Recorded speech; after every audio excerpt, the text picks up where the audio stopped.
a nossa ideia é fazer um resumo do livro de Sérgio Coutinho. A capa do livro é esse, a edição é de 2012, o título da obra, A Revolução Gramscista, ou Gramscista, né, no Ocidente. A editora é a Biblioteca do Exército. Falando um pouquinho sobre o autor, general de brigada, quando ele vai para a reserva, o general Coutinho, ele vai intensificar os seus estudos sobre o Antônio Gramsci, né? E a partir daí ele vai editar 3 obras: A Revolução Gramscista no Ocidente, Cadernos da Liberdade, Cenas da Nova Ordem Mundial. Falecido em 2011, mas até hoje as suas obras elas fazem muito sentido para a nossa realidade atual. E aí o que nós vamos fazer hoje é um resumo dessa sua primeira obra, A Revolução Gramscista no Ocidente. É uma obra que não é muito, são poucas páginas, não chega a 140 páginas, mas o conteúdo é fantástico. O general Coutinho, ele adota na sua obra as seguintes referências bibliográficas: A Hidra Vermelha, do Azambuja, A Nova Era e a Revolução Cultural, de Fritjof Capra e Antônio Gramsci, de Olavo de Carvalho, Gramsci, um estudo sobre seu pensamento político, que é de Carlos Coutinho, e deste mesmo autor, Cadernos do Cárcere, que é uma tradução da obra de Antônio Gramsci. Ok?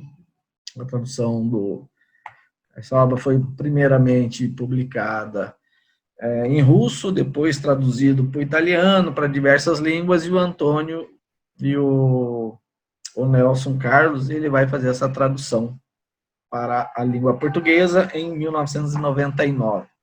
Vamos conhecer um pouquinho de quem foi o Antônio Gramsci, tá? Nascido em 1891, faleceu em 1937, né? Então, ele vai aí ficar ali na Europa entre a Primeira Guerra Mundial e a Segunda Guerra Mundial. Ele é um intelectual italiano, marxista, né? Vai ser membro do Partido Socialista Italiano. Então, ele começa a sua carreira política no Partido Socialista Italiano, embora sempre foi da linha revolucionária. Lá dentro do Partido Socialista Italiano, em 1917, ele vai conseguir fundar a facção marxista dentro desse Partido Socialista. Ele era muito fã da Revolução Bolchevique, de 1917, esse mesmo ano. Tá? Em 91, ajuda a criar o Partido Comunista Italiano. Vai ser a terceira internacional comunista da história da humanidade. E, consequentemente, ele vai ser parte do Comitê Central na condição de fundador desse Partido Comunista Italiano. No ano seguinte, Mussolini chega ao poder, e aí, por ser fascista, né, por ser um governo totalitário nacionalista, o fascismo é isso, o Partido Comunista Italiano entra na ilegalidade e vários de seus membros são presos, menos o Gramsci, que estava nesse momento em Moscou. Entre 23 e 26, Gramsci desenvolve intensas atividades políticas em seu país e na Europa. E aí vai acontecer um fato lá na Europa, um suposto atentado a Mussolini, e aí, a partir desse suposto atentado, o regime de Mussolini endurece as ações contra os comunistas, e, em razão disso, Antônio Gramsci é preso e é condenado a 20 anos de prisão. Quando ele chega na cadeia, ele recebe autorização para fazer escrever textos em cadernos escolares. E em 6 anos, nos 6 primeiros anos de prisão, ele acaba escrevendo, enchendo 33 cadernos escolares. E essa coleção de 33 cadernos escolares que ele escreve manualmente vai formar uma coleção chamada Cadernos do Cárcere, que vai dar origem a esse livro aí, que foi traduzido lá e é a base do estudo do general Coutinho. Tá? não chega a ser um diário, esses cadernos do Cárceres, mas são vários apontamentos na linha do tempo. Não existe um tema específico, que ele aborda primeiro um tema, esgota, depois vai para outro, ele vai misturando as coisas. Então, você vai achar o Gramsci falando de filosofia, sociologia, traduções, política, pedagogia, geopolítica, críticas literárias e tudo mais. Né? Há quem diga que essa técnica de ele truncar os assuntos e não ter uma conexão de sentido na linha do tempo foi uma estratégia de contra-informação, para que ele conseguisse vazar o que ele queria sem chamar a atenção das autoridades fascistas lá da Europa, lá da Itália. Tá? Então, quando você vai estudar aqueles 35 cadernos, o que vai ter mais importância é o pensamento político de Antônio Gramsci. Tá? Por quê? Porque ele vai fazer uma revisão do pensamento de Lenin. Né? Naquele momento em que ele é preso, ele percebe que a ideia de Lenin não se aplicava nos países capitalistas ocidentais, dava certo nos países capitalistas orientais. Então, ele vai fazer uma adaptação daquele pensamento de Lenin para conseguir trazer para os países capitalistas do Ocidente o projeto de se conquistar o Estado, capturar o Estado e lá na frente implantar o comunismo. Tá? Então, essa é a grande, digamos assim, dicotomia entre Gramsci e Lenin. Lembrando que os dois viveram no mesmo período. Na concepção de Gramsci, a realidade dos estados capitalistas ocidentais não iriam permitir as condições mínimas viáveis à captura abrupta do Estado.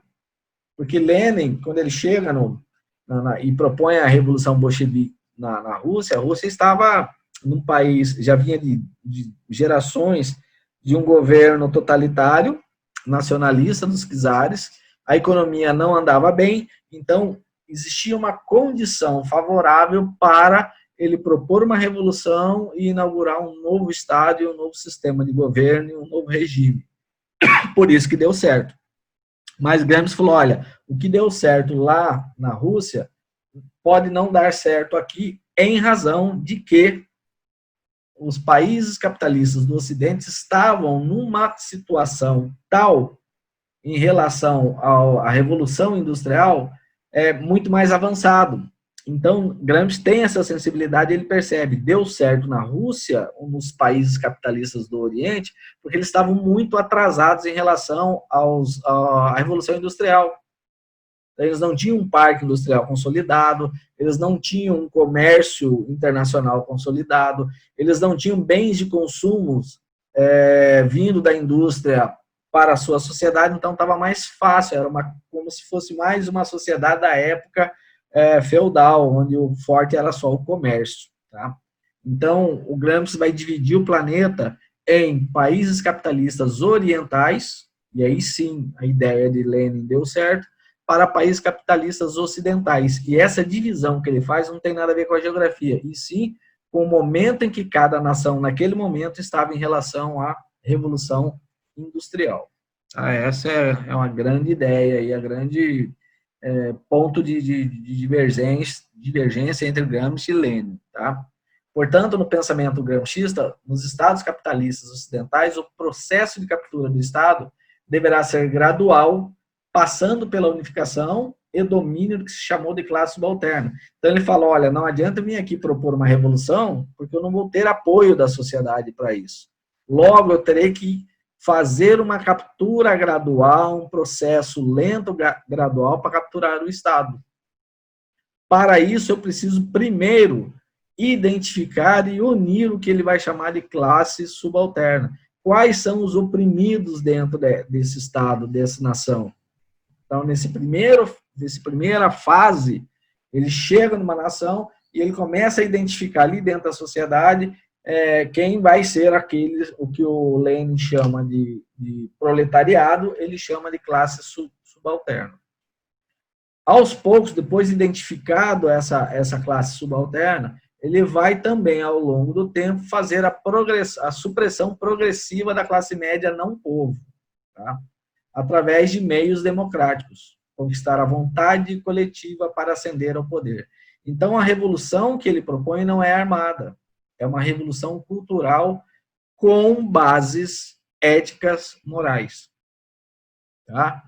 Aí, depois que você passar de um determinado momento em que você identificou as classes subalternas, começa a trabalhar a supressão progressiva da classe média não povo, você vai buscar o que ele vai chamar de socialismo democrata, até conseguir colocar na primeira fase o socialismo, e aí sim ele faz reformas estruturais importantes do Estado, né? Aí suprime automaticamente de forma definitiva a classe média, e aí começa a trabalhar essa classe subalterna para adquirir, para obter o consenso delas e a partir daí impor o comunismo, tá? E isso tudo de uma forma pacífica. Só que o que ele define que é pacífica, nós temos que ver lá na frente.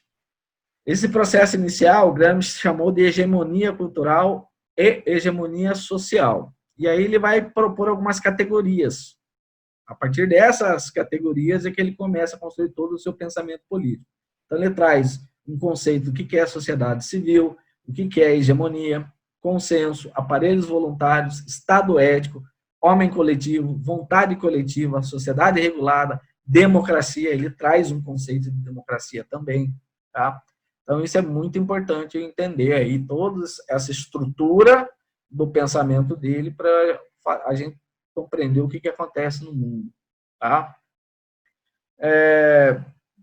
E aí ele vai propor a construção de uma nova ordem política, econômica e social, que é a sociedade comunista, que ele também vai denominar de sociedade regulada. Então, ele não vem falando para os países que ele quer propor uma sociedade comunista. Ele vai falar, não, nós queremos uma sociedade regulada. No fim, é a mesma coisa. Qual que é o conceito que Gramsci dá de sociedade civil? Ele vai falar o seguinte, ó, sociedade civil é a transição para o socialismo nos países do Ocidente. Tá? Então, quando você estiver lendo Gramsci, e você encontrar a expressão sociedade civil, entenda que é uma fase, a transição, é um período para se chegar no socialismo nos países do Ocidente, tá? Então, o que ele diz, ó, o conceito dele? Sociedade civil é o espaço social público não estatal, através do qual as pessoas desenvolvem sua iniciativa, adquirem os elementos próprios de identidade coletiva, vai ser uma consciência coletiva, um empoderamento, vai ser uma outra expressão que ele vai usar muito, e se organizam em aparelhos voluntários privados. Então, na primeira fase, depois que a pessoa adquire uma identidade coletiva, eles começam a organizar vários aparelhos voluntários privados, aparelhos LTDA, a sociedade civil, que não tem absolutamente nada a ver com a estrutura de Estado.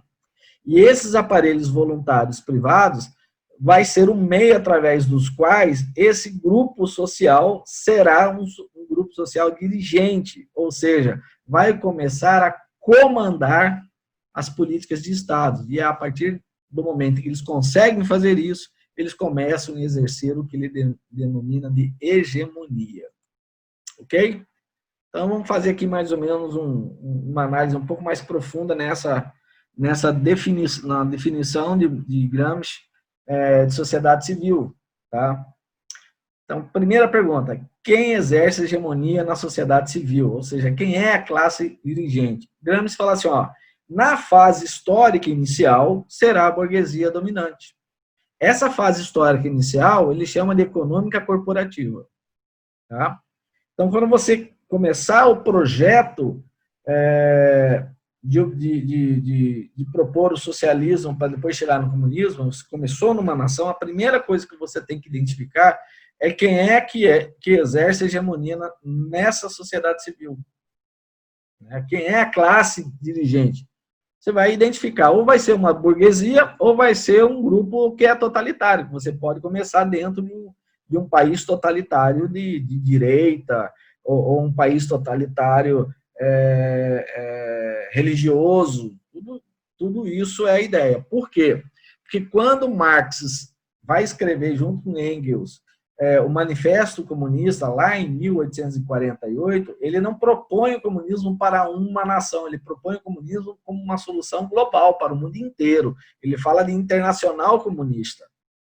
E aí ele vai capturando Estado por Estado, através, naquele momento, de uma revolução armada mesmo, uma luta armada.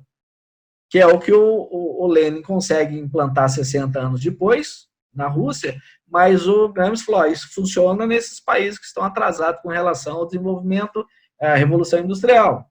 Nos países que isso aí está mais adiantado, em que as pessoas têm um poderio econômico melhor, têm uma vida melhor, têm um patrimônio melhor, têm um discernimento melhor, isso aí não vai dar certo. Entendeu? E na segunda fase, nessa sociedade civil dele, serão as classes subalternas, que se tornam sujeitos ativos e organizados. Por quê? Porque eles vão conquistar a hegemonia sobre toda a sociedade, subtraindo dessa sociedade a influência da burguesia. Então, aos poucos, você vai tirando a influência da burguesia, que Gramsci chama de classe média não povo. Então, eu preciso ter um local, um ambiente necessário, tá? E ele vai dizer, na sociedade civil. Então, o conceito, digamos, de sociedade que nós temos, ele chama de sociedade civil, tá? Então, será na sociedade civil o local onde as classes subalternas serão estimuladas a desenvolver suas convicções, a formar consenso e a lutar por um projeto hegemônico mais avançado da sociedade como um todo em relação ao Estado. Isso aí vai permitir levá-las à gestão popular do poder e a inventar os termos de uma nova sociedade. Por que ele fala inventar os termos? Porque ele entende o seguinte, como será um processo de consenso do que ele vai chamar de democracia, cada país em si, nessa fase da hegemonia, ele vai reestruturar o seu Estado, trazendo aquela sua identidade de tempo, de costumes, que vai diferir de sociedade para sociedade, de país para país. Vai ter país que vai entender que produzir cannabis sativa e tocar a economia dele com isso daí é normal, é regular, é ótimo, eles vão tocar nessa linha. Então, ele tem essa sensibilidade, assim como o Império Romano fazia quando eles invadiam o país, ele não suprimia o governo local.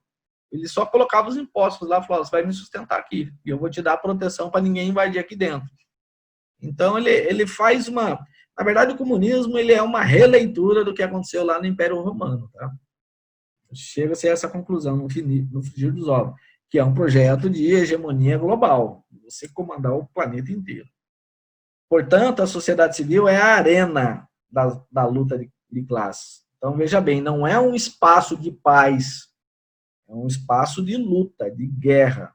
De guerra em que sentido? Guerra no debate, de transformações, e assim vai indo. Tá? Então, assim, fazendo uma comparação entre o que o Gramsci entende que é sociedade civil, eu trouxe um conceito chamado sociedade nacional, que, na verdade, quem traz isso é o Sérgio Coutinho. Tá? Então, ele fala assim, na sociedade nacional é o ambiente social que abrange a totalidade dos cidadãos, a nação. Então, na sociedade nacional, todo mundo que está dentro do tecido nacional forma essa sociedade. Ok? E aí há uma relação mútua de dependência, interdependência, uma relação harmônica, desenvolvendo sentimentos e interesses comuns, ou seja, é a identidade que forma o povo, que é um dos elementos que formam um país, uma nação. Ok? É o local de exercício da soberania popular, em que todos os cidadãos são igualmente dotados das prerrogativas naturais, cuja garantida é atribuída ao Estado. Ou seja, quando eu falar em liberdade, dignidade, individualidade, e através do exercício desses atributos, esse povo vai escolher quem será o seu governante e qual é o rumo da sua nação. E essa sociedade, ela funciona num regime de paz social. Então, o que o Gramsci fala? Olha, essa é a sociedade nacional. Nós vamos chegar aqui dentro, nós vamos nos apropriar daquilo que nos seja favorável, especialmente o discurso ético e moral, né? Alguns vão falar de politicamente correto, só que será nesse espaço que nós vamos desenvolver as nossas livres iniciativas, tá? Onde um ou mais grupos sociais vão se organizar voluntariamente em aparelhos privados de hegemonia política e cultural e vamos começar a desenvolver os elementos próprios de identidade coletiva, os coletivos e os empoderamentos. Tá? Isso vai levar 1 ano, 2 anos, uma geração, várias gerações, é um processo. Tá? Por isso que eles falam em democracia, porque não houve uma luta armada para chegar no comunismo, ou no socialismo e depois no comunismo. Tá? Foi construindo com adesões voluntárias. Tá? Lugar de exercício da hegemonia política em que as classes ativas e organizadas são chamadas a desenvolver as convicções e formar consenso. Lutar pela hegemonia da sociedade civil sobre o Estado é uma das pautas que se vai olhar em todos eles, em todos os aparelhos voluntários privados, inventar os termos de uma nova sociedade. Ao contrário da sociedade nacional, ela não será de paz, ela será uma arena de luta entre as classes. Tá? Bases da igualdade e da soberania popular que eles vão encontrar na sociedade nacional, educação para todos, voto universal, solidariedade social. Na sociedade civil, o que vai ser as bases para a hegemonia? Os aparelhos privados de hegemonia político-cultural e depois, logo em seguida, a direção política de toda a sociedade. Tá? Quem são os aparelhos privados que Gramsci fala? Preste muita atenção. Tá? É nos aparelhos privados que você vai encontrar os portadores materiais de hegemonia, os organismos sociais coletivos e voluntários. Tá? Serão relativamente autônomos frente à sociedade. No primeiro momento, eles serão autônomos, no entanto, seguirão as premissas da classe dirigente e depois serão subordinados ao partido orgânico lá na frente. Tá? Quem são esses aparelhos privados que Gramsci se refere? Clubes, sindicatos, corporações, partidos, igrejas, órgãos de comunicação em massa, editoras, expressões artísticas, movimentos populares. Tudo isso são aparelhos que são utilizados nesse processo. Sempre naquele discurso ético-moral. A sociedade burguesa, né, não será superada. Na ideia de Gramsci, não é você superar a sociedade burguesa e conviver com ela, ou seja, você ocupar o espaço dela e deixar ela à margem. Para ele, a sociedade burguesa deve ser destruída. Tá? Por quê? Porque se você, no pensamento de Gramsci, né, se você deixar a sociedade, a sociedade burguesa, ainda que seja à margem, ela pode se reestruturar e retomar o poder. Portanto, ela deve ser destruída e substituída, e não superada. Tá? Em que momento que isso vai acontecer? No momento da transição para o socialismo. Tá? Então, nós vamos ver as fases que ele fala. Nesse momento em que vai fazer a reforma do Estado para impor o socialismo, aí, nesse momento, a classe burguesa será destruída. Tá? Bom, o que Gramsci define ser hegemonia? É a supremacia intelectual e moral. Olha essa expressão aí, ó, moral. Tá? Porque ele entende o seguinte: se o meu processo ele não é armado, eu tenho que capturar a sociedade burguesa com um discurso ético e moral.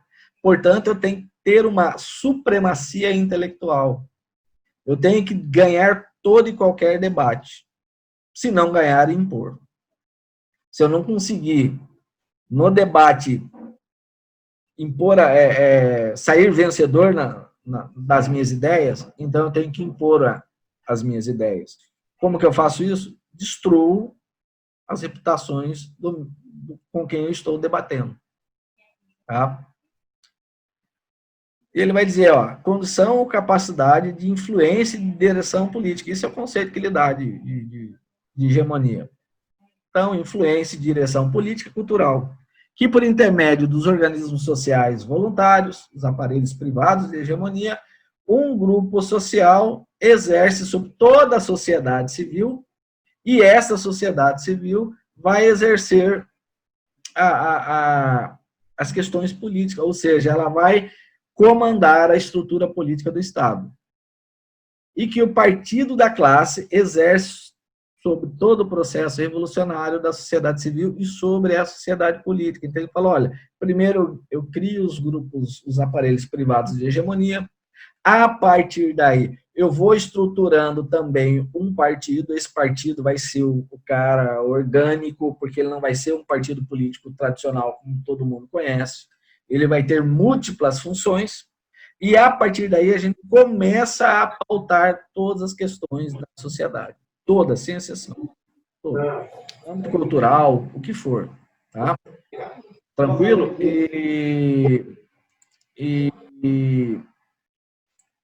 E assim vai indo. Tá? Então, e aí, a partir do momento que eu consigo construir fundar o meu partido, esse partido multifuncional, digamos assim, ele começa, então, a exercer, sobre todo esse processo, a condução revolucionária. Tá? Então, as esferas de exercício simultâneos de hegemonia. Na sociedade civil, eu vou disputá-lo como grupo dominante. Na sociedade política, ocupar e pautar espaço político. Essas duas exercícios, eles vão acontecer de forma simultânea, tá? E aí vem aquela máxima, isso está lá. O Gramsci, ele não poupa a palavra, ele fala, olha, temos que fazer isso e os fins justificam os meios. Porque senão a classe oprimida continuará sendo oprimida. A partir daí, eu ocupei o espaço da sociedade civil, ocupei e pautei a sociedade política, essas duas ações coordenadas vai me permitir eu criar um partido, e a partir do momento que eu criar esse partido multifuncional, conceito diferente do partido clássico político, ele vai assumir o processo revolucionário, tá? Inclusive sobre os outros partidos, tá? Organismos, partidos, aparelhos, e por aí vai. Então, a partir do momento que eu criar o meu partido orgânico, multifuncional, ali ele vai dar o tom da conversa para todo mundo. Ok? Então, essa questão dos fins justifica o meio. Olha aqui, ó, vou colocar algumas reportagens para vocês entenderem. Esse aqui é a reportagem que saiu aí, né, do irmão do Celso Daniel, dizendo muito a ser esclarecido sobre a morte de Celso Daniel. É um mistério. Né? Esse é em relação ao mensalão, tá? Compra de votos no Congresso. Aqui já é numa outra fase com relação à compra da Maria de Passadena, governo Dilma. Aqui é num movimento que aconteceu há pouco mais de 2 anos, há pouco mais de 3 anos, 24 de maio de 2017, foi ontem isso, tá? Manifestantes põem fogo em ministério durante protesto. O governo Temer, né, um ano depois do impeachment. Eu aconselho a vocês, fica a dica de procurarem no YouTube esse movimento, Acampa Brasília, 24 de maio de 2017. Vocês vão ver coisas aí que vocês vão ficar assustados. Tá? Isso é um videozinho rápido.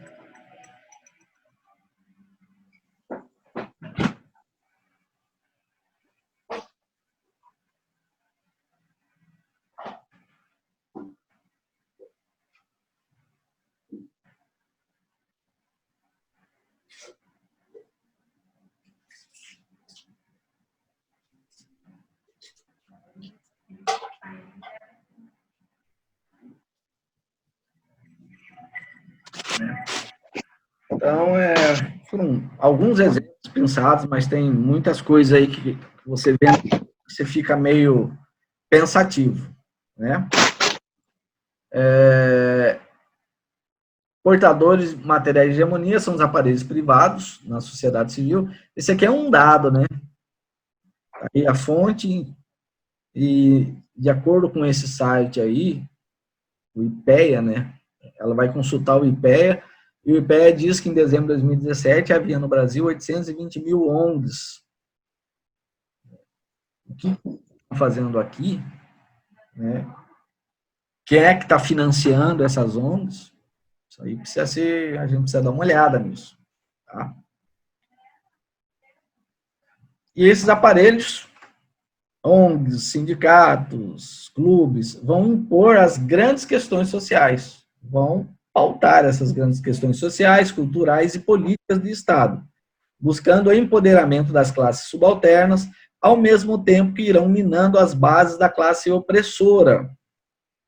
Modelo de família, de educação, questões relacionadas ao meio ambiente, globalização, e aí vai indo. São muitos e muitos e muitos e muitos temas que esses aparelhos privados vão trazendo para a sociedade, e como as coisas acontecem simultaneamente, vai passando desapercebido por alguns setores da sociedade. Outra forma de ação será, paulatinamente, dominar os veículos de comunicação de massa. Para isso, a primeira coisa que eles têm que fazer é mudar as emendas dos cursos que formam esses profissionais de comunicação social. Existe uma entrevista recente do Alexandre Garcia em que ele faz esse comentário. Né? Ele diz o seguinte: olha,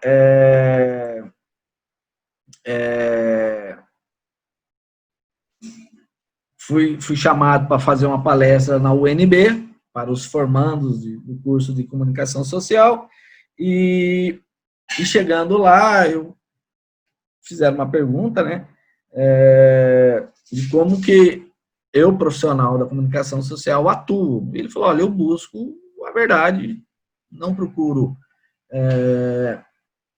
alterar os fatos, tirar os fatos do contexto e trabalhar sempre para trazer a informação nua e crua. Não pode haver nenhum tipo de influência política na hora de você comunicar, através do seu veículo de comunicação, algum fato para a sociedade. E o professor falou: não, eu ensino os meus alunos a alterar os fatos, colocar um tempero político aí em todas as matérias, em tudo que ele for veicular, seja no rádio, na televisão ou na imprensa escrita.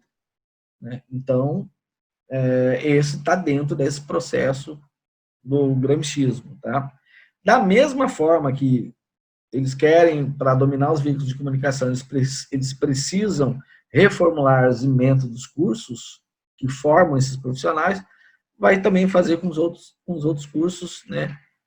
Sejam eles de nível médio, pós-médio, graduação, pós-graduação. Hoje no Brasil, você tem que apresentar o seu projeto de pós-graduação antes de você começar a fazer o seu mestrado ou o seu doutorado.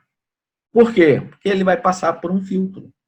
Se esse filtro atender a perspectiva, a ideia, estratégico, você será aprovado. Senão, você não vai conseguir ter o seu projeto aprovado e, portanto, você não vai fazer nem o seu mestrado, tampouco o seu doutorado. Tá? Então, toda essa estrutura de você dominar as emendas e as grades curriculares é para que você prepare um contingente voluntário à causa do socialismo para atuar nesse estratégico setor social. Então, você vai ter médico socialista, advogado socialista, engenheiro socialista, e vai indo. Ok? Não estou dizendo que eles estão errados, estou mostrando o pensamento deles.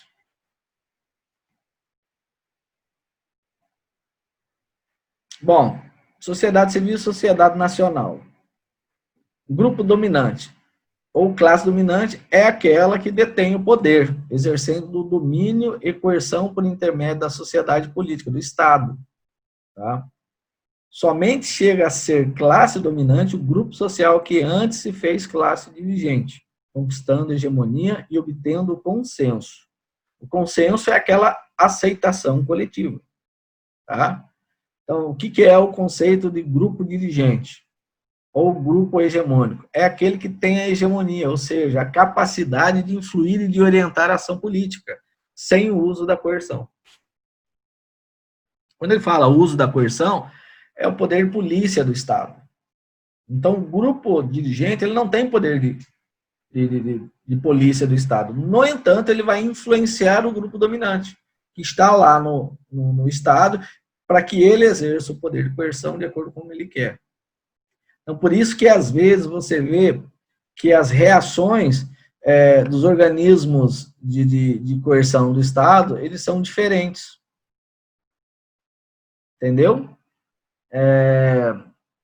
Por exemplo, não é difícil você pesquisar aí na reportagens. Houve uma invasão numa fazenda lá, destruíram tudo, não deu nada. Depois você vai ver uma outra reportagem.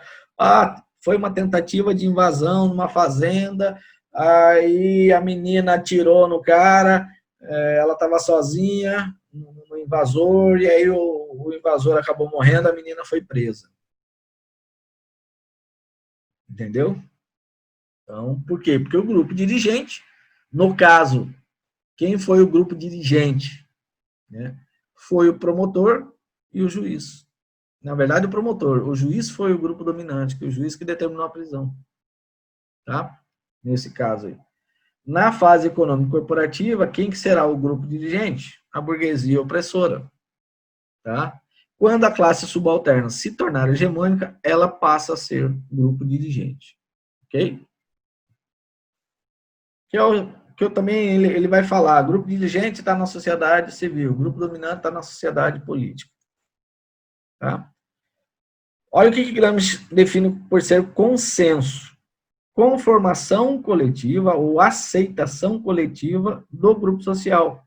Concordância e adesão ativas, espontânea e livre, com as iniciativas do Estado que as propõem como necessárias para alcançar os fins que a sociedade pretende. Vamos fazer com que todo mundo use cinto de segurança.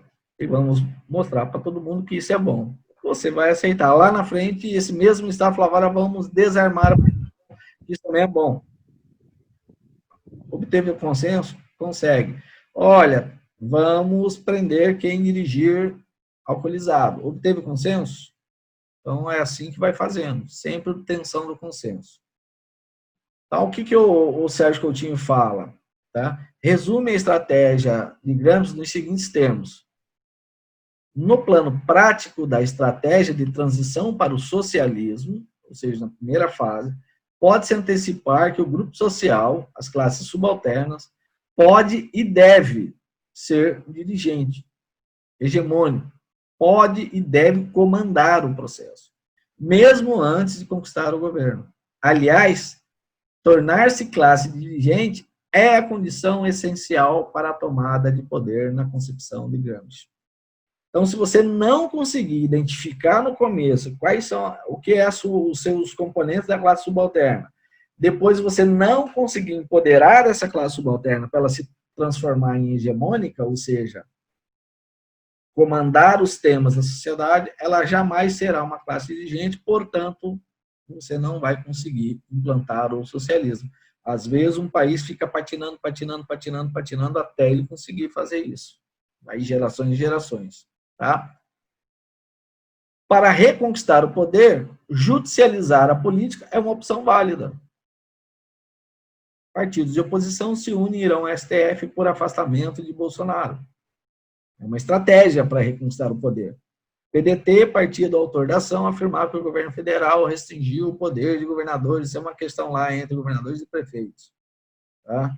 E aí pede para que retire do governo federal a autoridade sobre como comandar as questões de isolamento social para combate da Covid-19. Então, não foi uma decisão do STF, mas foi o PDT que fez o STF tomar essa decisão. Ok? Olha isso daqui, ó, aparelhos privados. Instituto Igarapé de Ilana Zabó recebe recursos financeiros de George Soros. Qual é a missão desse Instituto Igarapé? Né? impor o debate de desarmamento versus segurança pública. Tá? Então, ela tem que relacionar a segurança pública com o desarmamento, como ser necessário para que tenhamos segurança pública, a sociedade civil tem que estar desarmada. Embora todo mundo sabe que a questão todo mundo sabe, minto, desculpem, mas os estudiosos que trabalham com geopolítica, com estratégias de defesa nacionais, eles não relacionam arma com segurança pública. Segurança pública tem outras questões. Má distribuição de renda, desemprego, e vai embora. São questões sociais que vão influir nos índices de segurança pública. Mas então por que precisa desarmar a sociedade civil, né? Ou a sociedade opressora, a classe opressora? Porque desde a fase do socialismo democrático até a fase da sociedade regulada, que é o socialismo em si, não se pode permitir nenhuma oportunidade de reação da classe média para retomar o poder. É muito mais difícil você impor um comunismo numa sociedade que está totalmente armada. Para dizer muito mais difícil, eu posso até afirmar que é impossível. Esse aqui é um outro aparelho privado voluntário, chamado Conectas, né? O debate aqui é direitos humanos, tá? Mas veja bem, vai pautando a questão política. Então, ele vai falar, olha, a questão dos direitos humanos, da igualdade, do empoderamento. Esse rapaz aí coloca a nossa democracia em risco. Tá? Olha esse outro aparelho aqui, ó. Coordenador de ONG treina venezuelanos para invadir terras no Brasil. Homem que, segundo informações preliminares da Folha Web, é um coordenador da ONG dos jesuítas. Declarou em palestra para os refugiados e vai embora. Tá? Sempre eu ponho o link aí de onde foi pego a informação. Olha isso daqui. Esquerda organiza conferência advocacy com mais de 40 ONGs. Isso foi em 2019, ano passado. Tá? Então, é uma estratégia. Se eu preciso ocupar todos os espaços de poder. Por exemplo, no judiciário, eu tenho que pautar a magistratura, ou seja, são juízes, ao mesmo tempo o órgão acessório, que é o Ministério Público, e o outro órgão acessório, que é a advocacia.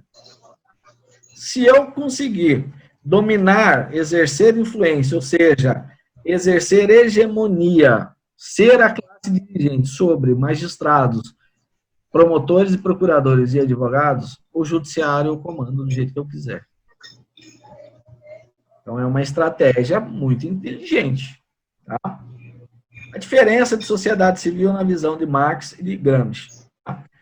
Marx ele diz o seguinte, a sociedade civil está dentro do Estado. Tá? Na base material colocada na estrutura em formato pelo sistema.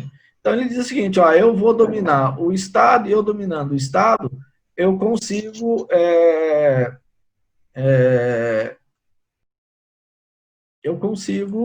dominar a sociedade.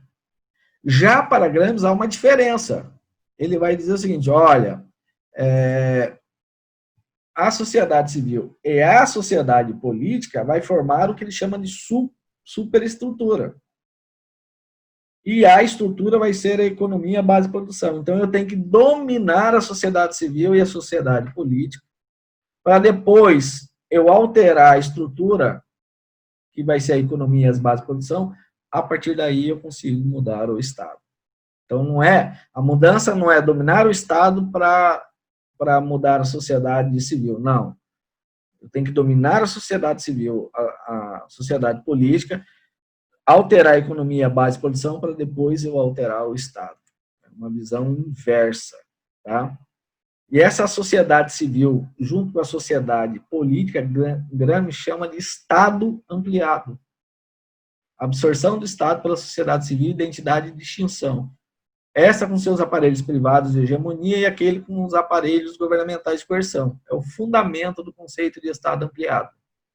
Então, quando eu domino a sociedade civil, ou seja, eu pego ali dentro da sociedade civil, identifico qual é a minha classe subalterna, coloco ali dentro, vou transformando-a em classe dirigente, crio o meu partido, fora do Estado, eu dominei a sociedade civil.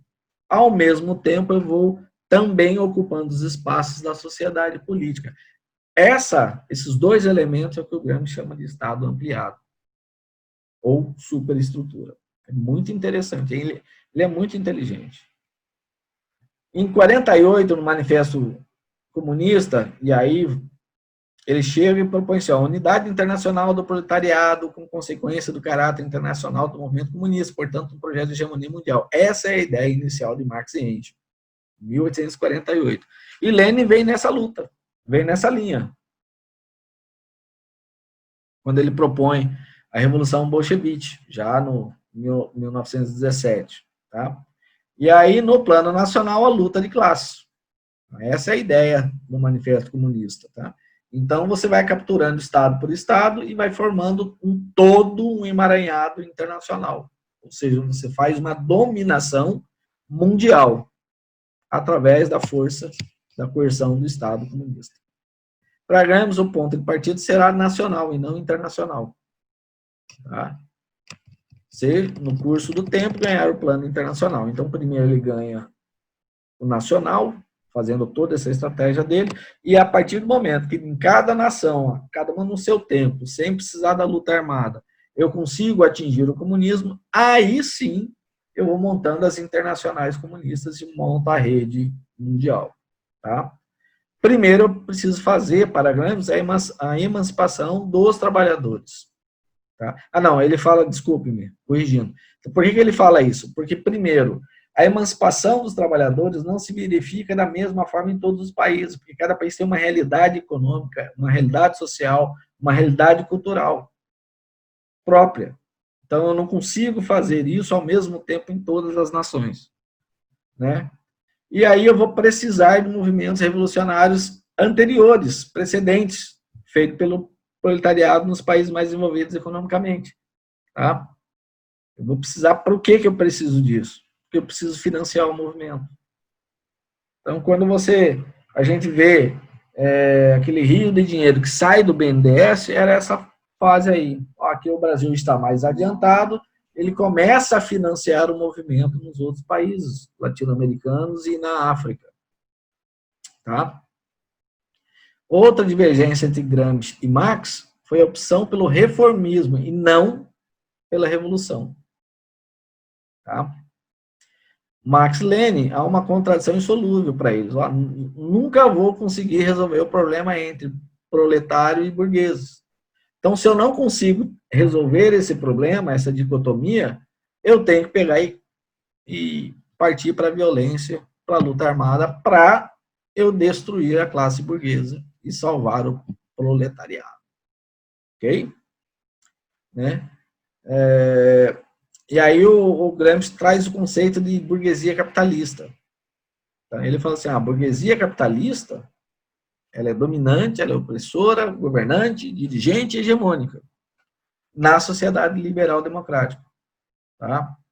Também você consegue ver uma burguesia capitalista num estado, numa nação que tenha uma ditadura oligárquica. Por que ele fala isso? Para ele não fechar as portas de repente, num determinado local do planeta, ele achar uma burguesia capitalista que está travestida por uma monarquia, sei lá, por um governo religioso, né? E aí vai. E o proletariado moderno será sempre dominado e oprimido. E aí o Lenin, quando o Lenin atualiza os postulados de Marx e Engels, ele faz o seguinte, Lenin pega o Manifesto Comunista e dá uma atualizada. Ele falou, a primeira coisa que eu tenho que compreender é que o desenvolvimento do capitalismo não é igual em todos os lugares. E nem mesmo no próprio país o desenvolvimento do capitalismo é igual. Você vai ter regiões no país mais ricas e regiões mais pobres. Então, essa complexidade, Marx e Engels não viu. Lenin, quando ele assume o poder, porque Marx e Engels, eles eram teóricos, eles nunca administraram um país. Lenin teve que administrar, então ele viu, opa, não é bem assim. Tem regiões aqui dentro da própria Rússia que o desenvolvimento econômico e social, o IDH é diferente. E a probabilidade de vitória em países menos desenvolvidos sempre será melhor, será mais fácil, tá? Então, o Gramsci falou, opa, então, nos países subdesenvolvidos, que estão longe dos países orientais, ali da Europa Oriental, a minha estratégia tem mais chance, tá, de dar certo. Razão pela qual, no hemisfério sul, a estratégia gramscista foi adotada praticamente em todos os processos revolucionários aí, okay? Tanto na África quanto na América Latina. Só que acontece o seguinte, a luta de classe vai se desenvolvendo, mas acontece um fato superveniente. Vem a Segunda Guerra Mundial, vem a Guerra Fria, a polarização do mundo, Estados Unidos e Rússia. Beleza, vamos atualizar os nossos postulados, e a Rússia é o exemplo do comunismo dando certo, aí o comunismo na China está sendo implantado, está indo de vento a vapor, está indo bem, na Coreia do Norte também, no Vietnã, em Cuba, tá bacana. Só que, em 80, o Muro de Berlim caiu. E aí, tiveram que remodelar o discurso, mantendo os postulados. Tá? Então, com a queda do Muro de Berlim, vai acontecer um fenômeno que ninguém acreditava, que era a queda da própria Rússia, a quebra econômica da própria Rússia. Quando isso acontece, imediatamente todos os intelectuais que defendem o projeto, eles tiveram que refazer os seus postulados. E aí eles trazem um novo argumento ético-moral, que é chamado globalização e nova ordem mundial. E eles começam a se reestruturar imediatamente. Então, tem um livro de George Orwell que vai mostrar isso aí, chama 1984. Por que ele coloca 1984, o nome do livro? Porque em 83 é que o Muro de Berlim cai. Tá? E aí Rússia perde a condição de hegemonia de poder no planeta. Vai voltar a adquirir em 2008 com a quebra quando acontece a bolha americana. Tá? Então, percebam que as estratégias irão sendo atualizadas constantemente, mantidos os postulados básicos. Hoje o tema ético-moral é globalização como nova ordem mundial. Tá? Então, hoje eu tenho... Aí, se a gente for falar de globalização, tem que ser um outro livro, um outro encontro, né, que eu estou até pensando que seja o próximo que eu vou fazer. Ok? Luta de classe e reformismo. Para Gramsci, a luta de classe possui dois momentos importantes. A conquista da hegemonia das classes subalternas sobre a inteira sociedade civil, a distribuição ou absorção da burguesia. Veja que em 1988, o Eduardo Suplicy se filia ao PT. Ele era um burguês, ele era um cara rico. Tá? Então, ele foi absolvido. Tá? E aí, logo depois que você passou essa fase, você vai eliminar a burguesia como classe. Será um processo reformista revolucionário, lento, gradual e constante, ou seja, Gramsci não pensa em luta armada. Tá? Porque se você pegar em armas e entrar num país que não sei, que esteja mais ou menos bem situado em relação à Revolução Industrial, a chance sua de sucesso é muito pequena. Né? E aí Gramsci chama a burguesia, Marx e Lenin, de classe média não povo. Então, o que Marx e Lenin chama de burguesia, o Gramsci chama classe média não povo. O que Marx e Lenin chama de proletariado, Gramsci chama de classes subalternas. O que diferencia de um para o outro? É que para Marx e Lenin, o proletariado é o trabalhador. Tá? Já para Gramsci, aí a grande sacada dele são os trabalhadores, os camponeses e os excluídos e à margem da sociedade. Todos eles serão classe subalterna, identificado como classe subalterna, vão ser trabalhados para se libertarem, para adquirirem poder, para se organizarem, para passarem a ser classe dirigente, né, e a partir daí influir na classe política e aí tomar o poder. Então, essas classes subalternas de Gramsci, ele também chama de proletariado ampliado. Então, uma novidade aqui é os excluídos e a margem da sociedade. Tá? Então, você vê o cara que antes era pobre, ele se apresenta, não, eu tenho direitos. Eu tenho direito ao Bolsa Família. Eu tenho direito a isso. Porque eles foram empoderados. E eles realmente acreditam que eles têm direito. Né? E que o Estado tem dever. Né? Mas eles não têm dever em relação ao Estado. Diverso do consenso de senso comum de liberdade, tá? O Gramsci, né, diz o seguinte: a liberdade, o senso comum é uma prerrogativa individual de ser, agir, pensar segundo seu próprio arbítrio. Esse é o consenso comum, é o que a gente aprendeu. O que é liberdade? É você livre agir, livre pensar, livre ser. Né? Gramsci traz uma nova definição do que é liberdade. Então, para Gramsci, liberdade é o estado ou condição de autonomia alcançado pelo grupo social organizado, depois de sua libertação de uma força que o esmaga, representado pela estrutura que assimila o homem e o torna passivo. Então, eu preciso primeiro libertar o homem daquela estrutura que assimila e que o torna passivo, e a partir do momento que eu conseguir organizar esse cara, tirei dessa condição de oprimido, aí sim, a vontade de todo mundo, nós vamos ter a liberdade. Tá? E aí ele vai construindo aos poucos o seu conceito político de liberdade.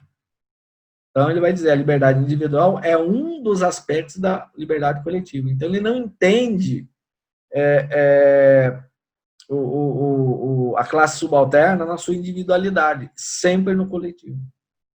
Por isso que sempre vai ter uma associação para discutir, vai ter uma ONG para discutir, vamos fazer uma reunião, vamos chamar uma assembleia. Por quê?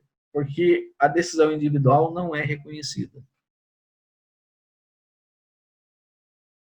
Liberdade é também aceitação voluntária por convicção, ou seja, uma opção livre, o discurso é sempre ético-moral, de certos princípios que se propõem com vista a certos fins necessários.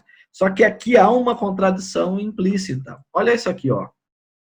Então, ele vai dizer, liberdade, né, é uma condição de autonomia alcançada depois da libertação de uma força que assimila o homem e o torna passivo.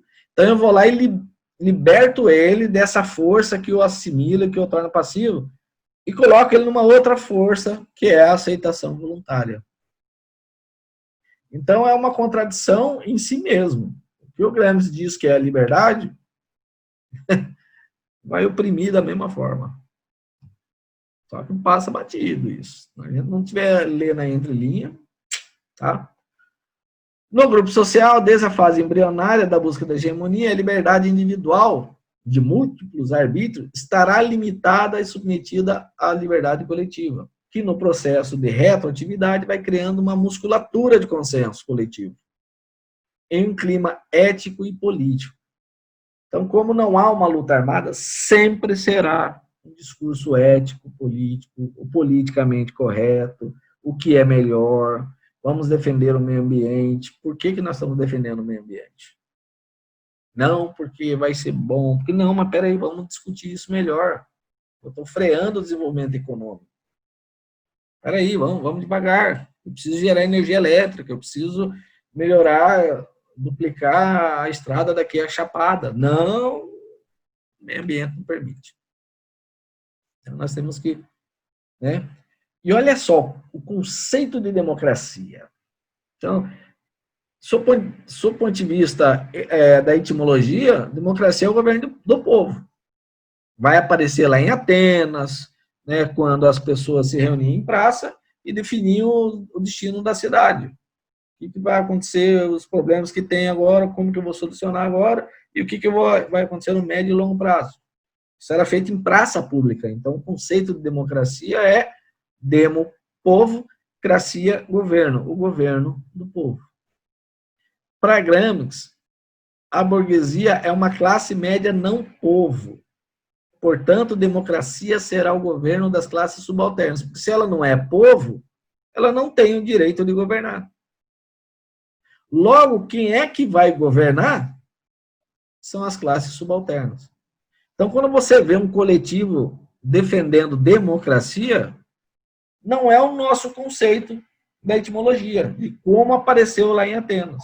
É um novo conceito, é o conceito de Gramsci, que será o governo, as ações de Estado que vão representar a vontade das classes subalternas, suprimindo, ignorando a classe média.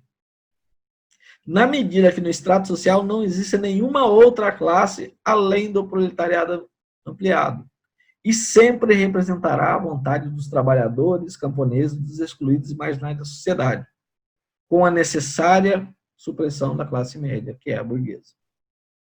Tá? Mas quando eu pego o conceito de democracia de Gramsci e olho o conceito de ditadura, o que é ditadura?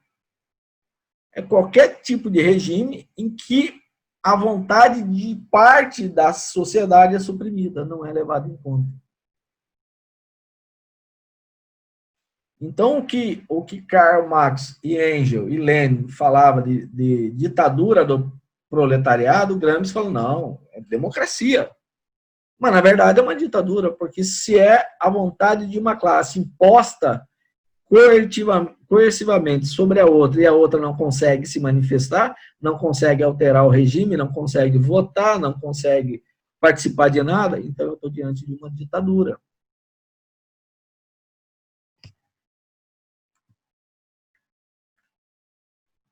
Pressupostos anteriores permitem a formulação política de democracia no pensamento de Gramsci. É um sistema político que se funda nos princípios de hegemonia das classes subalternas e de integração, identidade e distinção da sociedade civil e sociedade política.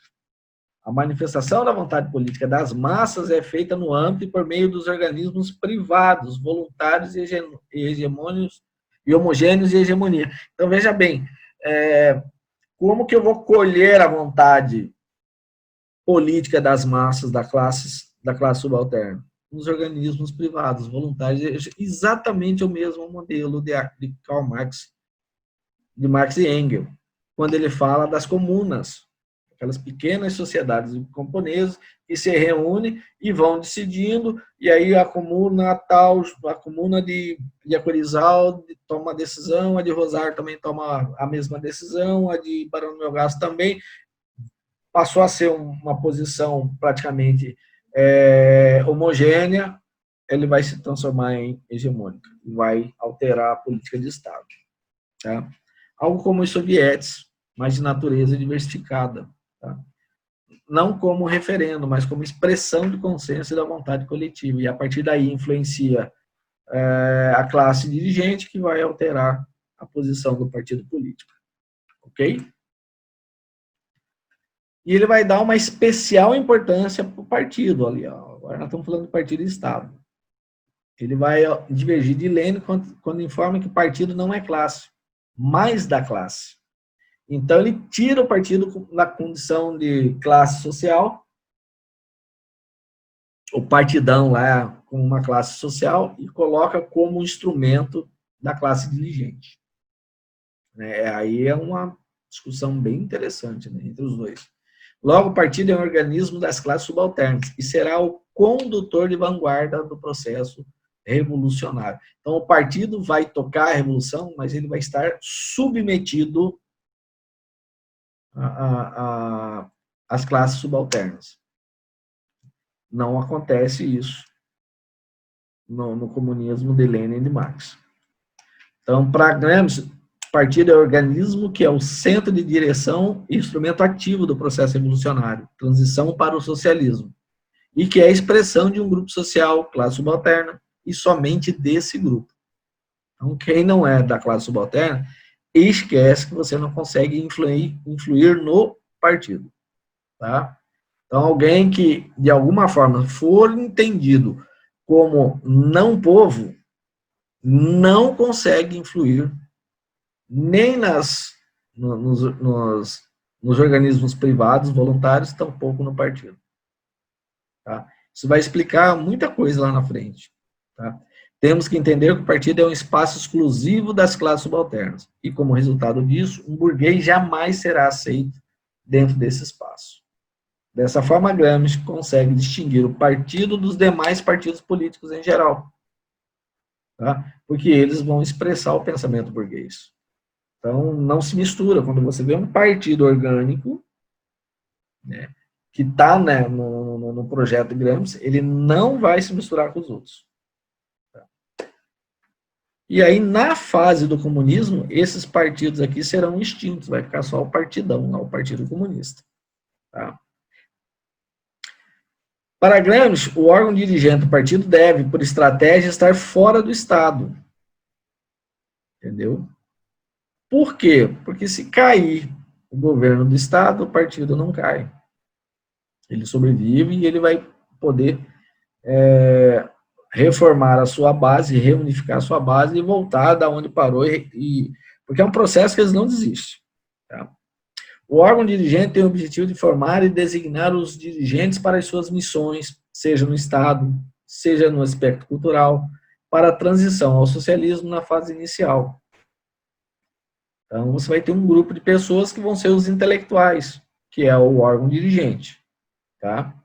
Estado, na concepção de Gramsci, possui o conceito de Estado-coerção, traduzido na expressão sociedade política com complexas atividades políticas e teóricas, com as quais a classe dirigente não só justifica, mas também mantém o seu domínio, consegue obter o consenso ativo dos governados. Para tal, se servirá dos aparelhos governamentais de coerção, manejando a burocracia civil e militar como instrumento de exercício desse domínio. Portanto, o Estado, para Gramsci, é ao mesmo tempo dominação, que é a coerção, e hegemonia, direção. Tá? Se porventura, dentro do processo, já chegaram no poder, há uma desconexão entre as classes sociais, em que o partido perca a sua capacidade de dominação, né, e de hegemonia, coloca em risco todo o projeto deles. Porque como eles têm que buscar todo o tempo o consenso, se em dado momento a sociedade falou, não, isso eu não aceito, ficou ruim. Tá?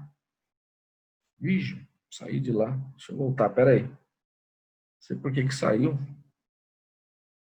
Deixa eu voltar lá. Share. Pronto, desculpa, pessoal.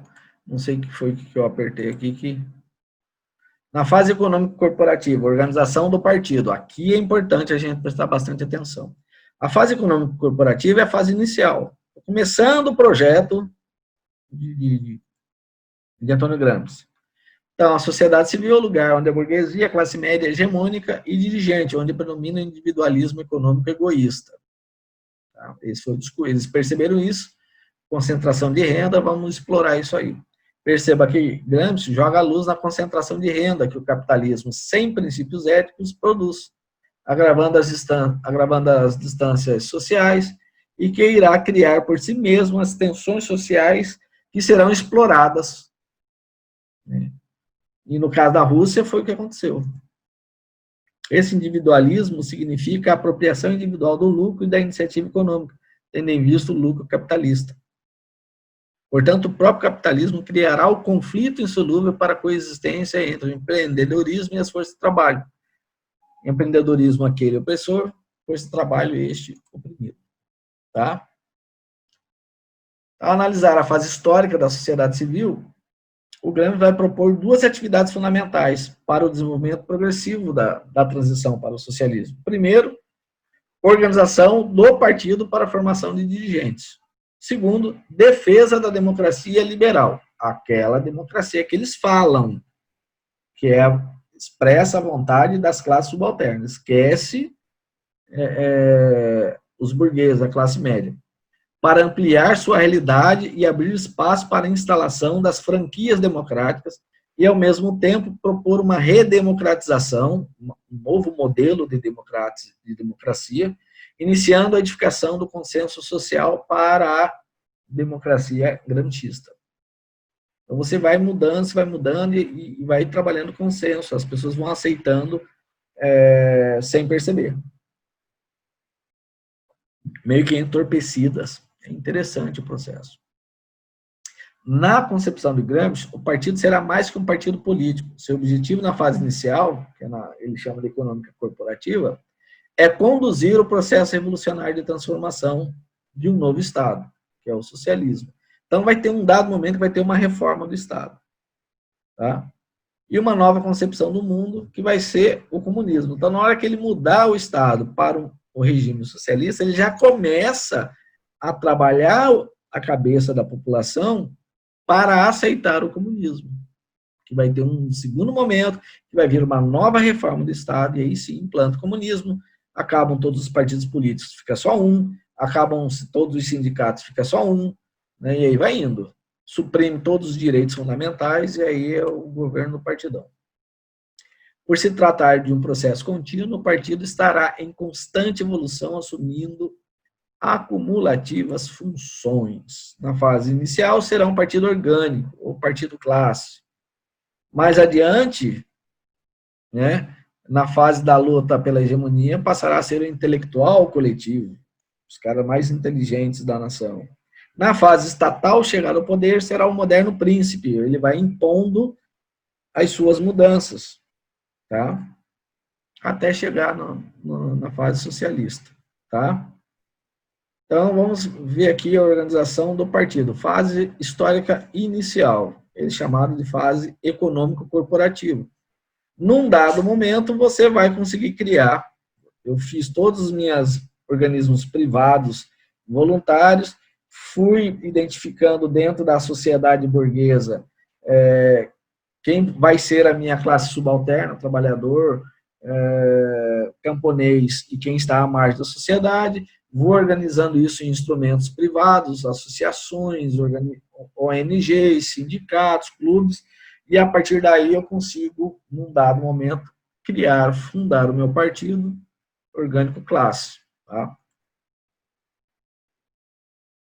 Né? E aí esse partido ele vai estar composto pelos intelectuais orgânicos, as pessoas que vão pensar as estratégias, né, na luta de classe, ali dentro da sociedade civil. Buscando quem? Um regime liberal democrático. Tá? Na fase econômico-corporativa, já se começa a criação das primeiras organizações privadas voluntárias e não estatais, particularmente na área da comunicação social, dos sindicatos e na área ambiental. Os sindicatos devem manter a aparência de independência do partido. Entretanto, naqueles sindicatos em que a direção do sindicato também seja membro do partido, a direção do sindicato deverá aceitar livremente as orientações que ele receber lá do partido, dos intelectuais orgânicos. E também ter o compromisso de fazer o controle ideológico sobre seus sindicalizados. Não são todos os sindicatos que vão estar dentro desse processo, mas os que estiverem vão fazer isso. Tá? Dentre as variadas funções do partido, a principal é de ser hegemônico, ou seja, de assumir, nas palavras de Sérgio Coutinho, a direção, a influência, a orientação política e cultural das massas, da sociedade e, na última fase do processo, do Estado. Tá? Então, o partido começa isso. Formei o partido, consegui ter as condições, a autorização para ter um partido, então, a partir de agora, ele passa a ser a direção política e cultural das massas, da sociedade, e quando chegar no poder, será o cara que vai orientar, vai decidir, vai ter a direção do Estado. Nesse sentido, deve ser uma organização ética no sentido da moralidade na vida inteira e partidária. Isso aí é importante. O partido ele deve ser uma organização ética, no sentido da moralidade na vida interna e partidária. Olha o que o Gramsci falava. Tá? Por quê? Porque se ele não for ético, né, ele não vai conseguir ter o consenso. Ele não será aceito. Finalmente, o partido se propõe a desaparecer quando não mais existirem as classes e o próprio Estado na sociedade regulada, no advento do comunismo. Então, todos os partidos que você conhece hoje, eles sabem que se eles conseguirem chegar no comunismo, os partidos vão deixar de existir. Por quê? Porque eles vão estar no poder, vão ser a classe dirigente. Bom, esse partido classe, ou partido orgânico, ele vai ser dividido ou constituído em 3 grupos. Você vai olhar isso e você vai conseguir enxergar perfeitamente. O primeiro grupo, ele chama de elemento difuso. Você não consegue identificar quais são as pessoas. Você vê um grupo, que é uma massa, né? Um volume grande de pessoas comuns, membros do partido ou adeptos do partido, gostam do partido, né? E é através da participação desse elemento difuso, do seu ativismo ou do seu protagonismo, mediante fidelidade e disciplina, que você vai conseguir enxergar o partido. Então, quando você vê o grupo difuso, você também está vendo o partido. Tá? Então, aqui estão exemplos de grupos difusos. Na foto de cima é um grupo chamado Antifa, na de baixo é um grupo chamado MST, e no bem de baixo é um grupo chamado Marcha das Margaridas. Elemento de coesão principal é o grupo de gente com alta capacidade de coesão, centralização, disciplinação, se alguém sair da linha será punido, e de criatividade, são os mentores. Tá? Esse é o elemento de coesão principal. E o terceiro elemento é o intermediário. É um grupo militante que já passou pelo elemento difuso, ele é altamente politizado, ele tem ótima articulação física e moral da massa. Ela vai comandar aquele elemento difuso. Então, o elemento intermediário será o cara que vai chamar lá o MST, seja lá o que for, e vai orientar. A nossa aproximação vai ser essa. O que vocês estão precisando? Precisando de pão, mortadela, camiseta, ônibus, uma diariazinha? Então, nós vamos organizar isso aí. Tá? Será um grupo bem numeroso, porque se por um acaso eles forem sendo capturados, né, eliminados, você tem outras pessoas para continuar fazendo essa articulação da massa. E além do que, quando aquele elemento da coerção principal, a alta cúpula, porventura, ou for capturado, ou morrerem, sumirem, eles serão os herdeiros. Tá? Então, o processo, você não consegue, se você matar um, não quer dizer que matou o processo. Entendeu? Se você capturar, matar, não é no sentido de matar fisicamente, matar do ponto de vista de estratégia. Senão vão entender errado. Tá?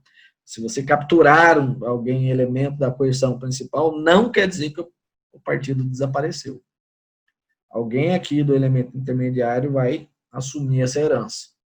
Então, toda essa turma que está no intermediário está doida de vontade de chegar no elemento de coerção principal. Tá? Alianças políticas, que é na fase de transição. Está valendo tudo, doutor. Os fins justificam os meios. Então, em 2002, né, o PT faz uma aliança com o PL que tinha mais votos que o PT, se submete ao PT e vai oferecer o vice-presidente na chapa. Então, o PT oferece Lula como cabeça de chapa e o PL, ele vai oferecer, esqueci o nome dele, ele já é falecido, tá? E é José Alencar. Naquele momento, eu lembro-me bem, o debate, a negociação era PT e PSDB. Só que a turma do PT não aceitava o José Serra. Não sei porque eles tinham uma quizila lá que eles não aceitavam. Então, na última hora, por conta do órgão dirigente lá do PT ter vetado o José Serra, o PSDB não vai com o PT, e aí o PT faz aliança com o PL. E ganha as eleições. Depois vai ser reeleito em 2006, também a mesma chapa. Em 2010, o PT vai fazer uma aliança com o PMDB. O PMDB tinha mais votos do que o PT. Mas é feita a aliança, essa aliança vai ser repetida em 2014. Então, as alianças políticas estão valendo. Olha o que o Sérgio Coutinho fala. Na fase buscando o socialismo democrático, que caracteriza a visão gramsciana de transição para o socialismo, pode fazer crer que é um processo consensual democrático, as alianças políticas, as alianças partidárias. Algo com feições liberais, implicações positivas no plano individual e institucional, o que é um equívoco. Então, o que ele está falando, essas alianças, quando o PL traz os seus temas nacionais, ou quando o PMDB traz os seus temas nacionais, passa para a nação que há um consenso democrático, com feições liberais, né, com resultados positivos no plano individual e institucional. Isso tudo é um equívoco. Tá? Por quê? Porque tanto o PL como o PMDB, eles são compostos por pessoas da classe média. Logo, eles não são, para a visão de Gramsci, a classe dirigente. E por não ser classe dirigente, ficarão à margem do governo. Então, vocês viram que as grandes políticas de Estado do PL e do PMDB ficou à margem. Havia até reclamação dos vice-presidentes. Poxa, eu estou aqui só como uma decoração, uma figura decorativa. Tá? Importância do partido. Então, na fase econômico-corporativa, passei já aquela fase dos organismos privados, né? Já consegui formar o partido orgânico. Tá? Ele vai trazer temas: defesa da democracia, globalização, defesa do meio ambiente, política indigenista, segurança pública, desarmamento, e vai atuando simultaneamente nessas 4 áreas: comunicação social, cultural e editorial, educacional, organizações privadas, ONGs, sindicatos, clubes, igreja, e vai embora. Tá? E vai trabalhando todo mundo ao mesmo tempo, e aí eu preciso ter um exército de pessoas submetidas voluntariamente, mas fiéis à causa. Eu tenho que ter um grupo grande na comunicação social, um grupo grande na cultura, também no setor editorial, né? O que vai ser, que livro que vai ser impresso, qual é o tema, né? Na cultura, o que na cultura vai ser colocado, o dominar dança, música, cinema, teatro. Na educação, vamos reformar essa educação todinha, tá? E assim vai indo. Ou seja, bom, num dado momento, vai conseguir chegar no poder. Quando conseguir chegar no poder, esse partido orgânico for eleito, aí sim, de classe dirigente que ia pautando o Estado com os seus organismos privados, agora eles continuam pautando, mas eu também conquistei o poder.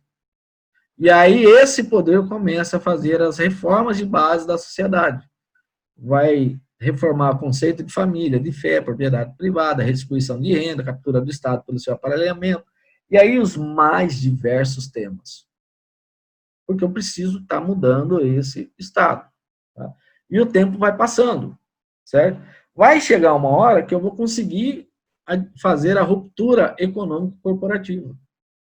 Quando eu conseguir chegar nessa parte e ter o consenso, ter o povo comigo, eu implanto o socialismo. Aí eu conquistei a hegemonia nesse momento. Tá? E aí suprimi a classe média e logo em seguida eu vou continuar trabalhando, vou obtendo consenso para colocar o comunismo. E esse partido aí, ou os partidos orgânicos, somem e passa a existir só um partido, que é o Partidão, o Partido Comunista. Ok? O autor define a concepção de democracia de Gramsci como socialismo democrático que não se confunde com social-democracia. São duas coisas diferentes. O socialismo democrático é uma fase para a captura da sociedade e do Estado para, ao fim, chegar ao comunismo. A segunda, que é a social-democracia, ela se resume em si mesma, ela para ali. Gramsci, através do seu conceito de democracia, irá se incorporar da mobilização da vontade coletiva, dando-lhe base ético-moral para as transformações necessárias à chegada ao socialismo na primeira fase e ao comunismo na fase final. Portanto, será um processo democrático, porque ele obteve o consenso. Ele sempre vai às urnas no primeiro momento e assim vai indo. Então, ele vai conseguindo. Mas por quê? Porque ele foi pautando os grandes debates da sociedade nos organismos privados, nos clubes, nos sindicatos, nas ONGs, em setores da igreja, né? Na cultura, nas escolas, na educação e tudo mais. Certo? Então, tudo isso acontece porque o consenso começou a ser formado gerações atrás. Tá?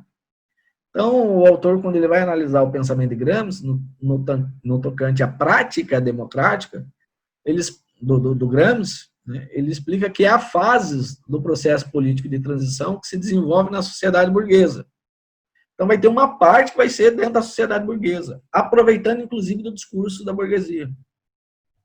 Aproveitando os espaços democráticos que os burgueses deram. Não, mas você não é democrata? Então eu vou participar dessa decisão aqui. E vai lá e domina o espaço. Por isso que assumem feições democráticas. Ainda na fase de transição, é possível que surjam relações políticas de partidos das classes subalternas. Tá? Sendo assim, ou seja, é possível que apareçam vários partidos relacionados às classes subalternas. Sendo assim, possível o pluripartidarismo das esquerdas. Então, você consegue ver aqui no Brasil um monte de partidos de esquerda, cada um representando um setor das classes subalternas. Não tem problema. Inclusive, admite aliança com partidos adversários, como nós vimos ali atrás, 2002 com o PL, 2006 com o PL, 2010 com o PMDB, 2014 com o PMDB. De certa forma, contribuirão para o sucesso do movimento. Os fins justificam os meios. Tá? Então, vamos ver a diferença do que é a social-democracia e socialismo democrático, que o autor vai falar. Então, eu tenho lá o Estado burguês capitalista. Para o projeto da social-democracia, ele vai transformar a classe dirigente e automaticamente a classe média e a classe política. Então, ele começa a transformar, fazer mudanças na escola, no pensamento de todo mundo, para aceitar o processo, certo? Então, a partir do momento que obtém o consenso, vai propor uma reforma do Estado, certo? Essa reforma do Estado vai propor um sistema, um regime chamado social-democracia, e a vida segue. Ele não destrói as bases de produção, ele não destrói a classe média social, ele simplesmente vai fazer redistribuição de renda. Então, eu vou dar um exemplo de coisas da social-democracia. Por exemplo, o SAMU, foi implantado no Brasil inteiro. Foi implantado no governo do Fernando Henrique Cardoso, que é um governo social-democrata. Ele não destruiu a indústria, ele não destruiu a classe média, ele reformulou. Tá?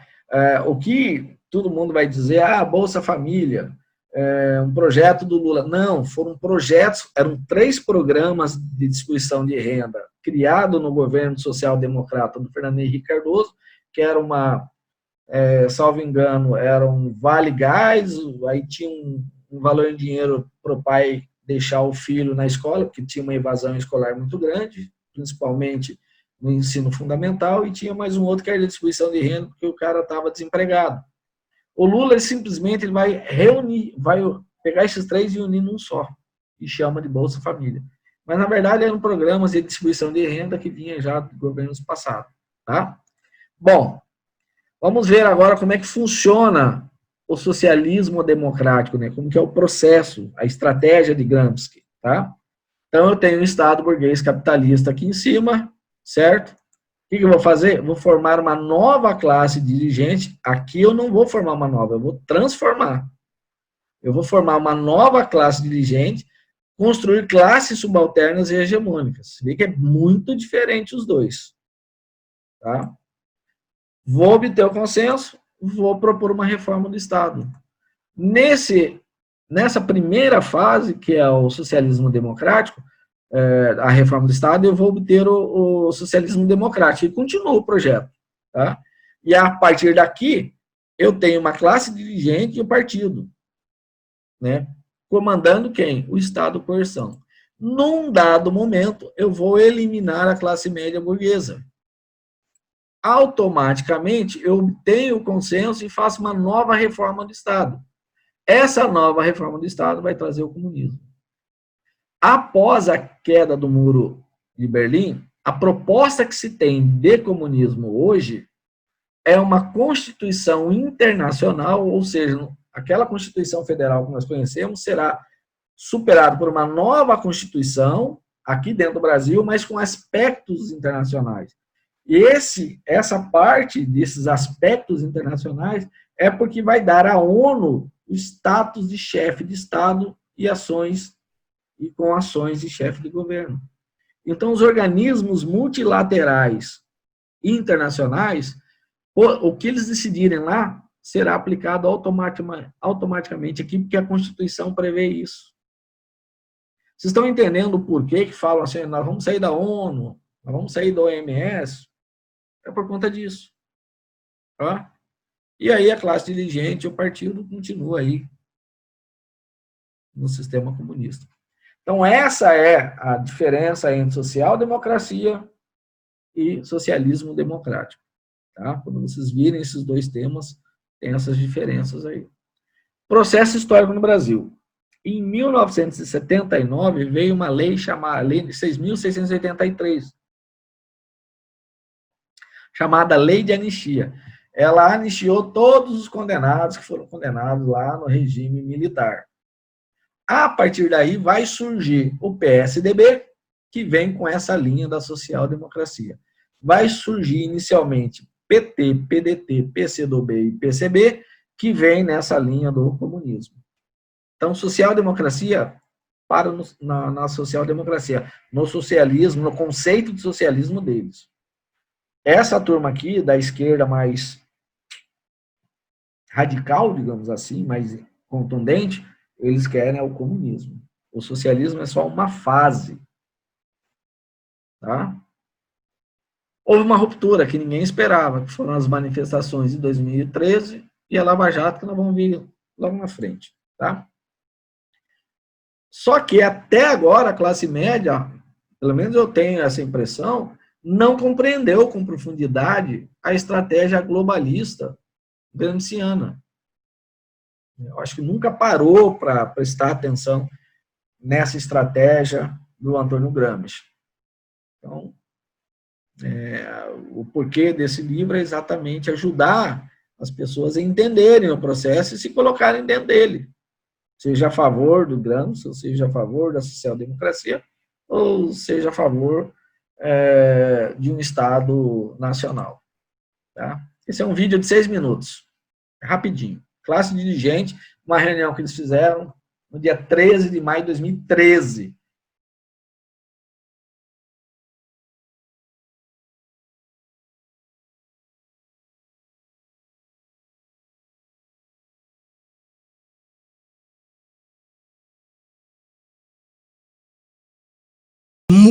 O que o Bolsa Família fez foi mudar um conjunto de relações interpessoais que alteraram a maneira tradicional de configurar a família trabalhadora no Brasil.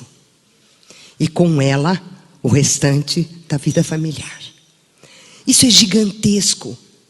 Isso, 6 décadas de feminismo no mundo inteiro não fizeram.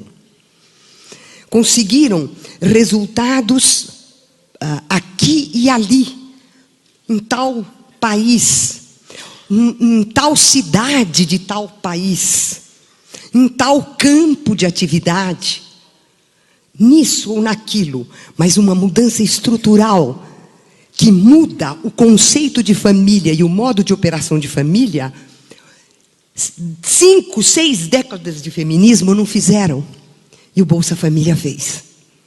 Então, é preciso meditar sobre a maneira pela qual os programas sociais, no caso Bolsa Família, penetraram no fundo da constituição da sociedade brasileira. É claro, os cães ladram, mas a caravana passa. Então a caravana está passando. O que significa o Enem no longo prazo? No longo prazo, o Enem significa o fim da indústria do vestibular.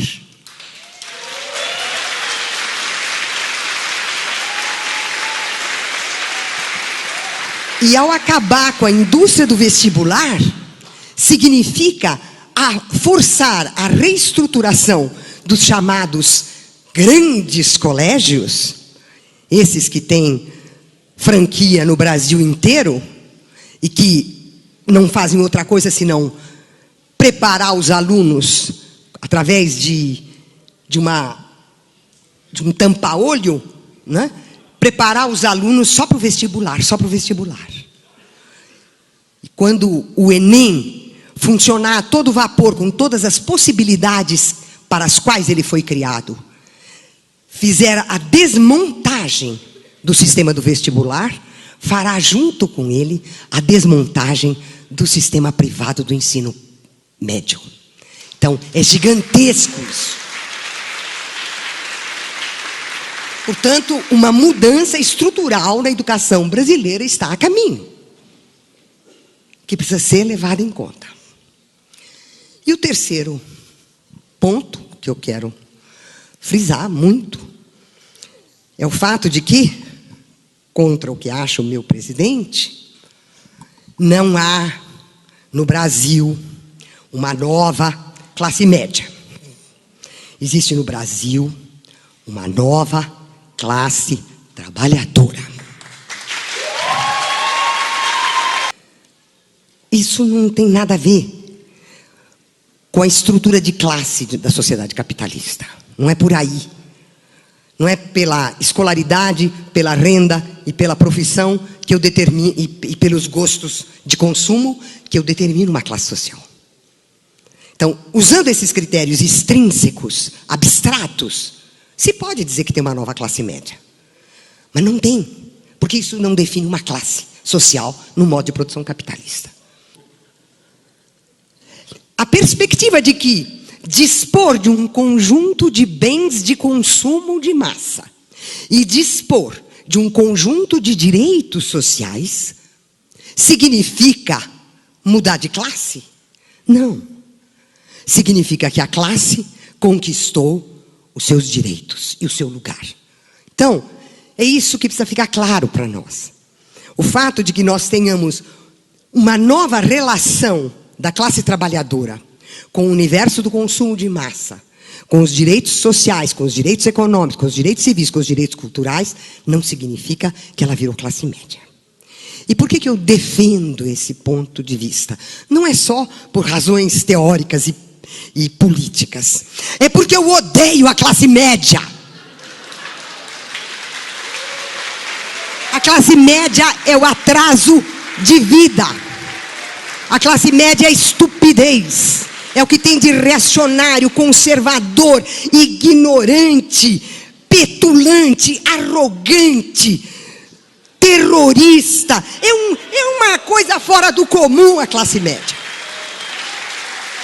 Então, eu me recuso a admitir que os trabalhadores brasileiros, porque eles galgaram direitos, conquistaram direitos, esses direitos foram conquistados por 20 anos de luta, 20 anos de luta, fora os 500 anteriores de luta e desespero, e dizer que essas lutas e essas conquistas fizeram a gente virar classe média de jeito nenhum, de jeito nenhum.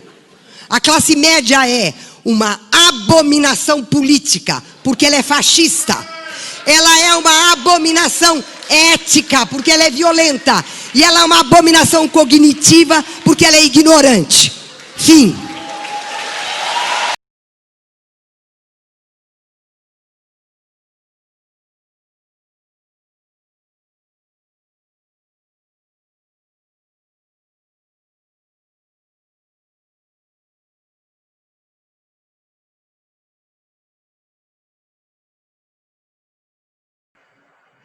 Bom, essa é a filósofa Marilena Chaui, da USP, vários livros escritos. Esse é o pensamento que eles têm da classe média, né? E aí vocês vão formando as suas convicções. Muito provavelmente, os livros dela devem estar em várias escolas aí sendo adotados, trazendo o pensamento de Antônio Gramsci, da esquerda, do projeto, para dentro de sala de aula. Tá? Bom, estamos terminando. Fase histórica recente no Brasil. Então, é quase aquele mesmo slide ali atrás. Então, em 79 vem a lei da anistia, ao mesmo tempo é criado o PDT, né, por Leonel Brizola.